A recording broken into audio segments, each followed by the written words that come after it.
Okay, so the Rebbe spoke yesterday. We learned this yesterday that the Chabad Hasidim started to sing the melody of the French national anthem to one of the prayers that we say on Shabbat, also Yom Tov, Haderet ve'Amuna.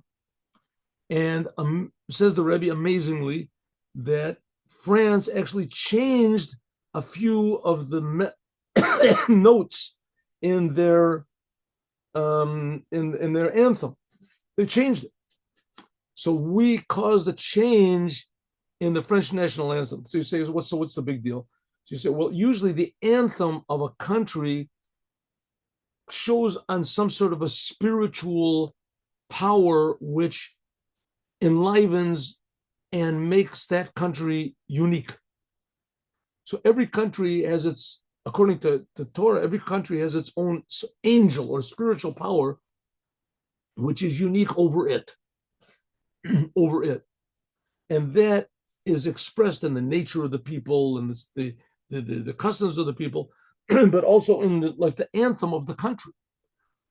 So Russia has its national anthem, and America has its national anthem, and Italy has its national anthem, and France has its national anthem. So the Rebbe said France is the power which is standing against Judaism. The biggest power against Judaism is France, according to Chabad, anyway, or at least it was. Well, the biggest one. What's so bad about France? France did something. I mean, France made a Holocaust. France was so bad. What did France do to the Jews? Right? I don't know. Were the Jews really expelled from France? I know they were expelled from a lot of different places. They were expelled from England, and they were expelled from Portugal, and they were expelled from Italy, the Jews, and they were expelled. One second. Were they expelled from France? I guess there were parts of France that were expelled. Anyway, the French, generally speaking, weren't that bad to the Jews, especially if Jews agreed to sort of leave their religion. And they were in France. I know that there were French prime ministers that were Jewish. They were Jewish. I think Mendes, France. I think there was prime ministers that were Jewish in France.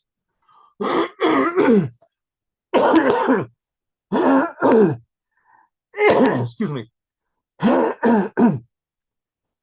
So what was so bad about France? What was it bad? So the Rebbe says, basically, that was the question which was asked in the French when the French were Napoleon was making war against the whole world. All of the other rabbis in Judaism, all of them, the great Hasidic rabbis, the good friends of the first Rebbe of Chabad, they all favored Napoleon. They were all in favor of Napoleon because Napoleon was such a nice guy, and especially so in favor of the Jews. And he wanted to release the Jews from anti-Semitism and no bigotry. There was going to be equality and fraternity. Those are the guiding principles of France. I think that's like the saying upon which France was was built. In America, I think that the what is it, the national, how does it called, the national saying or something, like slogan of America, it's written on the money, is "In God We Trust." That's the official national slogan. In God we trust. They only started printing it officially on the money like in the 50s or something like that. But that in God we trust. In France, it is liberty, fraternity, and equality. That's pretty nice. That's pretty good stuff, right? Liberty, fraternity, equality. That's really nice, right? What's wrong with that? So all of the great rabbis of Israel, the big Hasidic rabbis, they all said, that's wonderful. What do you mean, liberty, fraternity, equality? It means that there's not going to be any more oppression. The Jews can learn Torah. The Alter Rebbe was against, fire against. And he even sent spies to spy on Napoleon and give secrets over to the Tsar, that the Tsar would win. And a lot of his secrets that he gave over were very important, very critical to the victory of the Tsar. Why? Because he said Napoleon opposes the God of Israel. He's in favor of the people. People know the people of Israel are just like any other people in the world. But he opposes the God of Israel. He's against the God of Israel. There was a famous little pamphlet, maybe not anyway, I'll tell you anyway, a famous little pamphlet by a very famous, maybe the most famous French philosopher called Jean-Paul Sartre. And he wrote big books. He was a big genius in philosophy and this and that. And he was, I mean, in his personal life, he was like an animal, worse than an animal. He was a very decadent person. But forget about that. That was part of his philosophy also. That, anyway, he wrote a little pamphlet about the Jews. I was very surprised. He wrote a very pamphlet about the Jews. The French, generally speaking, are basically an anti-Semitic nation. That was the whole thing of the Dreyfus trials, everything like that. But they didn't, actively try to kill the Jews. They didn't, but they're... Anyway, so he writes this little pamphlet, Jean-Paul Sartre, about the Jews. And the whole thing is just praising the Jews, how the Jews are unique and how the Jews are special and how the Jews contributed to society, and they're contributing even today. And they contribute to every, to art and to music and to intellect and to science and to medicine and to this and these. They're contributing, and the Jews are special and they're unique. And then this, I thought, this is pretty weird. I mean, this guy, I didn't know he was so loved and enamored of the Jews. Finally, in the end of it, and maybe it's even the last page, it says, so in order to get them to leave their Judaism and to melt into society, we have to be friendly with them. We have to love them. We have to encourage them.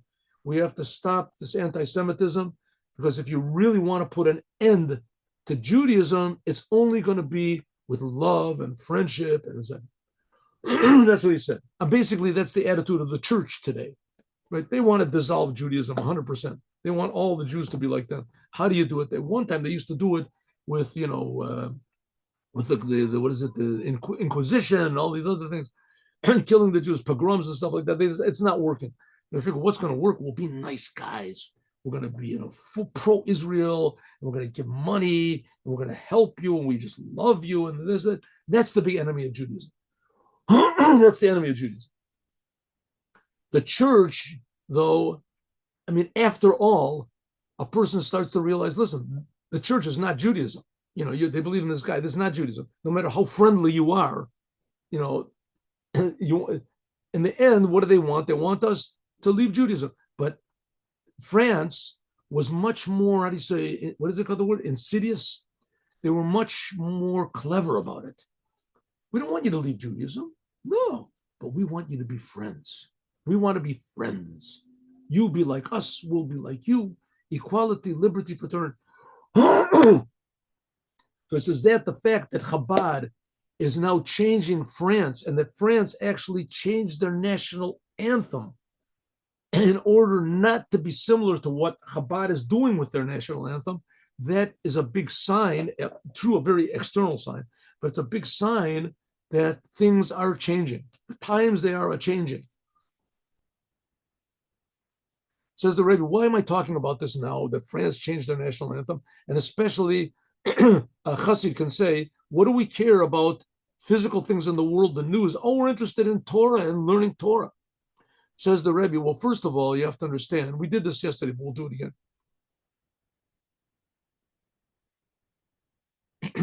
First of all, we have to understand that it's very important that we recognize and we give thanks to God on the regular, physical, mundane, even political miracles that he does. Especially when we're near the days of Chanuka, that the whole thing of Chanuka is to advertise the miracles. So even if you want to say that the rest of the days of the year, we don't have to be concerned with what goes on in the world, but in the days of Chanuka, for sure, we have to advertise miracles that occur. We can say, Shazeh, this includes not just the miracle of the war and the miracle of Chanuka, that we defeated the Greeks way back then, and that one little bottle of oil lit 8 times as long as it should have, but not just the miracle of Chanuka we should be concerned with in Chanuka, but the miracle of that's happening to all of the days. And especially we see that giving thanks to miracles, this is connected very much to the arrival of Moshiach and the future redemption. Like the Gemara tells us that God wanted to make King Chezkiyahu, the king. It was like in the middle of the first temple. And God wanted to make him to be Mashiach. He had all the qualifications, all the criteria of Mashiach. But in heaven, there was they say a complaint against Chezkiyahu. Chezkiyahu, you did him so many amazing miracles. You saved him from Sennacherib. Sennacherib was the king of Assyria, something that they conquered the whole world. They laid siege to Jerusalem. And Chezkiyahu prayed to God for help. And Isaiah the prophet came to Chezkiyahu. They were living at the same time. They said, I just received a message from God. God's going to take care of Sennacherib. You be calm. And sure enough, he went to sleep. In the morning, he woke up, and there was no army of Sennacherib anymore. They were all gone. But he said that was a wonderful thing. But Chezkiyahu did not sing song to praise God. Shalom Omer Shira Lefanecha. You're going to make this person Mashiach, and that would disqualify him. He wasn't made Mashiach because he didn't give thanks for the miracles that happened. So we see giving thanks for miracles is connected to Mashiach. According to this, and Mashiach is going to be a person that's going to change the whole world. Right? The whole entire world will be filled with love and meaning and kindness. According to this, we can understand the same thing. Advertising, we have to advertise the miracles that God does for us right now. That will bring one of the miracles, said the Rebbe, this is because it was 1991, was that God changed the national anthem of France. From this, we can receive a very important teaching. Since that we're already standing after everything, and the redemption has not yet come, says the Rebbe, we see that there's still trouble in the world, there's still confusion in the world. The country of Israel is not a holy country, it's a holy land.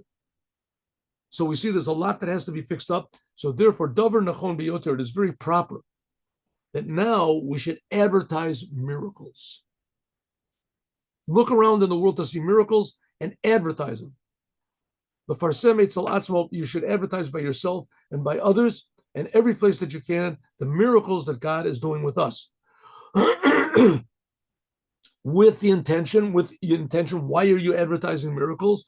Because this is connected to the future redemption, about how great God is. How much more so in the days of Chanuka themselves, which that's going to be next Sunday night, Chanuka. The whole idea of Chanuka is to advertise miracles.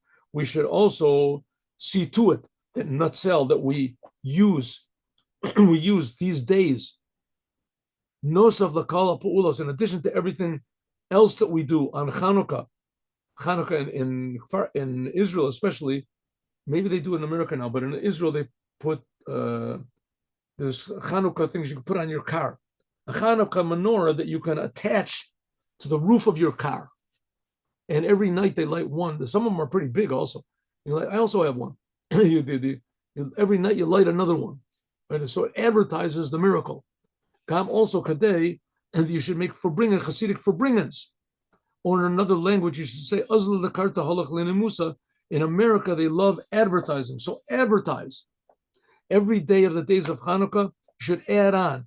And you should speak in these gatherings together, words of Torah, revealed Torah, hidden Torah, right? Chassidut, and to make good resolutions in everything that's connected to Torah and the commandments in a way that you continue adding and adding. And the main thing is to advertise the miracle.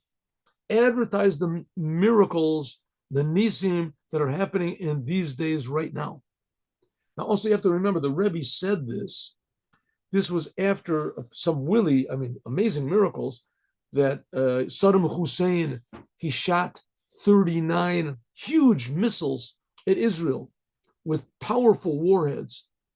And the Rebbe said, and everyone was saying, there's going to be gas attacks, there's going to be a biological attacks. People were walking around the streets with gas masks and everything like that. And the Rebbe said, he was the only one that said it. The Rebbe said, you won't need gas masks. There's not going to be any gas. There's no biological warfare. And even more, said the Rebbe. Nobody agreed with him. And even more, said the Rebbe, no one in Israel will be hurt. what Israel is the safest place in the world for a Jew, which on the face of things was a ridiculous thing to say, because there's no place in the world where Jews lived that were raining down 39 huge missiles, each one that had the power to bring down a building. There's no place in the world that they shoot missiles at Jews. Where do you get a thing like that? Right? And the Rebbe said, Israel is the safest place in the world. People wanted to cancel their flights to Israel. The Rebbe said, don't cancel, go to Israel, be a good example. Don't be afraid, don't make others afraid. Lo lafached, lo lahafchid, the Rebbe said. And sure enough, that's exactly what it was. It was exactly what it was. It was right now, not far from my house. There were missiles that brought down huge apartment buildings with the people in them, in the apartment buildings, and no one was hurt. They climbed out of the rubble. Amazing. 39 of them. Each one hit exactly where Saddam Hussein. There was one of them that hit in a big. In Israel, it's very common that they have gas. What are they called? Not balloons, I guess. Metal containers of gas. They bring it to your house, and that they attach the metal containers, and that's the gas that goes. It's pretty primitive over in Israel. That's the gas. If you have a gas oven or whatever, that's the gas oven comes from these balloons. Well, there's a couple of companies, and all of the gas that they had was contained in this big huge, container. Had 5 million gallons of gas, whatever it was in there. And Saddam Hussein shot a missile. He said, I'm going to burn down all of Tel Aviv. And he shot a missile and it hit exactly where that 5 million, whatever it is, gallons of gas was, exactly where it was. And it blew the whole thing up. The only thing is that a day before, there was problems with the valves. So they moved all of the gas to another place. So it ended up being hit empty places. Empty of it. Miracles that just were, incredible. Even the atheistic government was saying it was a big miracle. The atheistic media in Israel was terrible. The media in Israel is terrible. And they were admitting in big miracles. It was miracles and miracles. So the Rebbe said we have to advertise the miracles. Also, there was a bigger miracle that maybe you could say that the Iron Curtain fell. So that was a big miracle. But if we look now, we can see also amazing miracles happen. Amazing miracles. So we have to give thanks. Here, just what is it? The last 2-3 years, they thought the Hamas shot 30,000 missiles at us. 30,000. Did almost no damage. And you say the United Nations, the world is totally against us, and nothing happens. Right? They all yell and they scream, we're going to do this. And here we have light and we have gas, we have everything. Therefore, says the Rebbe, everything, even in your personal life, you have to advertise the miracle. Tell other people about how good God is. These things are not accidents. This is God personally getting involved and making miracles in the world. And that's the whole idea of Chanuka, is to give thanks and praise to God for doing miracles. All these things that we talked about before regarding France, I want to stress especially in this for bringing. The Rebbe was speaking now, and this is 1991, the end of 1991. Since that we are now found a group, says the Rebbe, a whole group of Jews came from France that came here. As soon as they changed this national anthem, I was there. I remember I was there. They all of a sudden, there started coming a new thing. Jews started becoming religious, and young Jews, young, handsome people, right? They came from, and all of a sudden they started becoming religious in France. Hundreds of them, even thousands of them. It was really something amazing.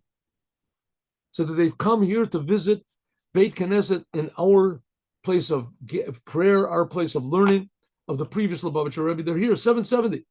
And the Rebbe said 770 is the numerical value of the word Sarfat, which is France in England, in Hebrew. 770, that's the address of the Chabad headquarters. Well, Befrat, especially that these Jews are now building institutions, new institutions, and printing books in France. And like we said before, how much this is relevant to refining the entire world.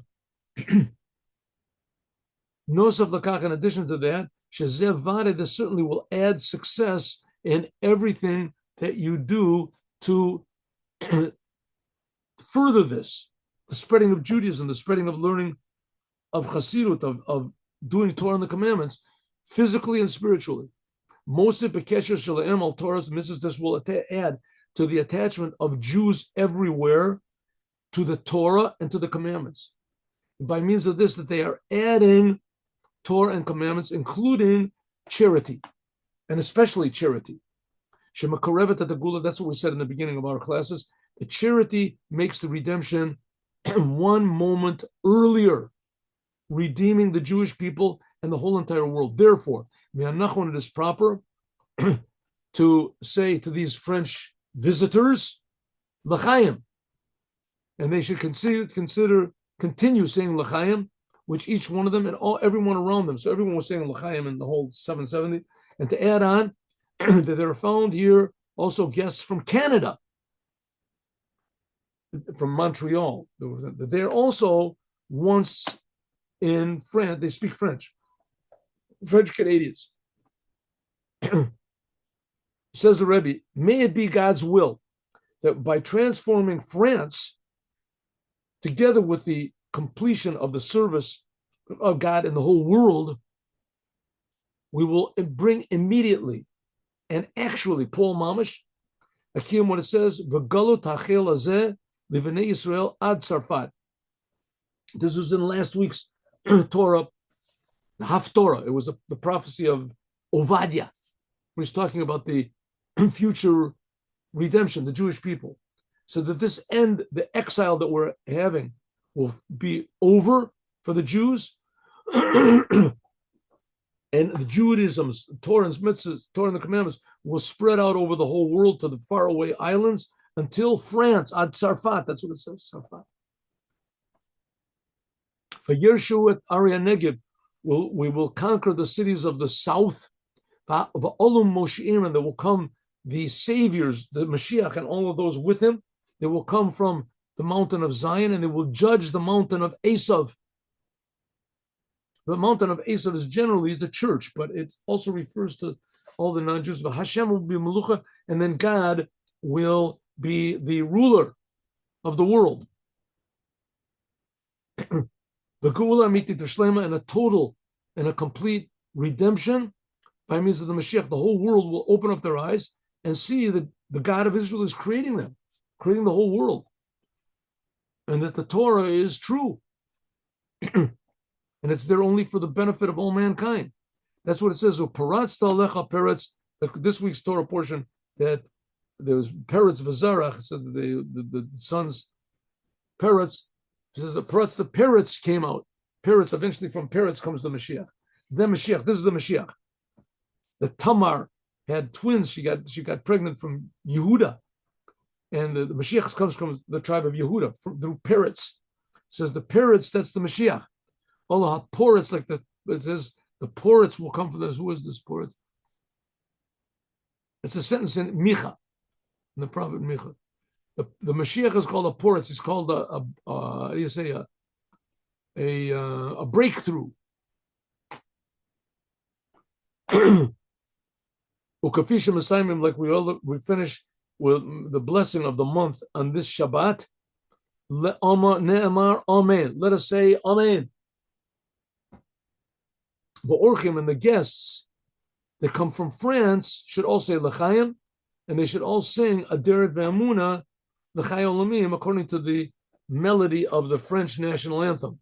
Aderet Ve'amuna L'chai Olamim Abinu Baracha L'chai Olamim. In the middle, the Rebbe showed, hinted that the people in the crowd, they should whistle. The Rebbe said a few times in the Farbringers that you should whistle, and the Rebbe afterwards said that there's a lot of people that complained and said you're not supposed to whistle in Judaism. So Rebbe took about a half an hour, and he brought sources from everywhere in the Torah and the Midrash and Kabbalah and the Zohar and everywhere that whistling is going to be a good thing. The time of the Mashiach is whistling, not to whistle, melodies in the street. But the whistle in the middle of a song is a good thing. There was one special chassid, very wonderful person. His name was Rabbi Meir Abasera. He was the one that the Rebbe always told to whistle, whistle. But the point of the forbringing is that Mashiach is just going to reveal the truth in the world. Is going to reveal what really is, how important the Jews are, how true the Torah and the commandments are, how important every human being is to the creator of the universe. It'll be revealed everywhere. And that began with the transformation of France. France was saying there's nothing is important. There's no meaning in the world. You just make up your own meaning or whatever. Right? The main thing in the world is to have a good time, liberty, fraternity, equality. And came Yutet Kislev, which we just finished, and also the holiday of Chanuka, to say, no, the world is good, but God is even infinitely better. And if you see the godliness in the world, that's the best of all. That's the best of all. And that's the idea of Mashiach in the world. That's why he's going to build a third temple, a building in the world. And it says even eventually there's going to be the raising of the dead. Even the souls will come back in the physical world.